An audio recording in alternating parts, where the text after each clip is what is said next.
చంద్రబాబు నాయుడు గారు ఈ మధ్య నెలకు ఒకసారి ఎవరో ఒక దళితుడి ఇంటికి వెళ్తున్నాడు ఏరుకుని. అసలు ఎంత డ్రామా అంటే, నేను వెళ్తా గబాల ముఖ్యమంత్రి గారు కాన్వాయ్ మొత్తం అన్ని కార్లు ఒకసారి ఆగుతాయి.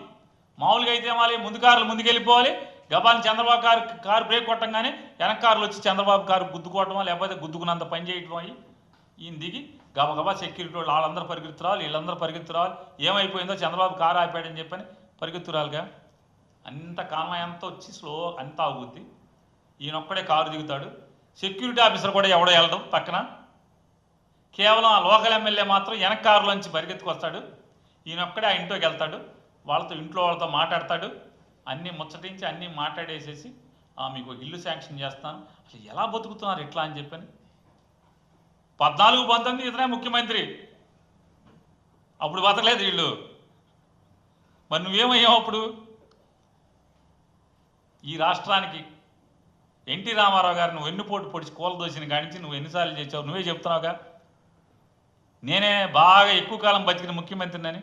మరి ఇంకా వాళ్ళ బతుకులు అట్టాగే ఉన్నాయిగా. సిగ్గుపడాల్సిందే పోయి. ఇంకా నేను ఒక ఇల్లు శాంక్షన్ చేస్తాను మీకు అంటాడు. అంటే నెలకు ఒక ఇల్లు శాంక్షన్ చేస్తాడు ఒక దళితుడికి.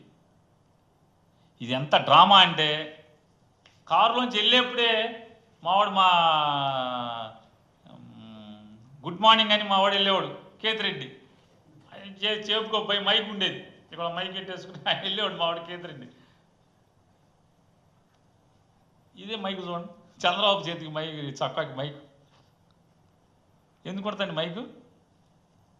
సడన్గా దిగి వెళ్ళాడు. ఆయనకి గబాలన ఏదో పేద కుటుంబం కనపడిందన్న డ్రామా సీన్ క్రియేట్ చేయడం కోసం గబాలని కారు ఆపి ఈయనొక్కడే వెళ్ళాడు. ఒక్క సెక్యూరిటీ వాడు దిగడం ఏ కారులోంచి. సరే వెళ్ళాడు, చల్లే చంద్రబాబుని గాలికి వదిలేశారు, వెళ్ళాడు.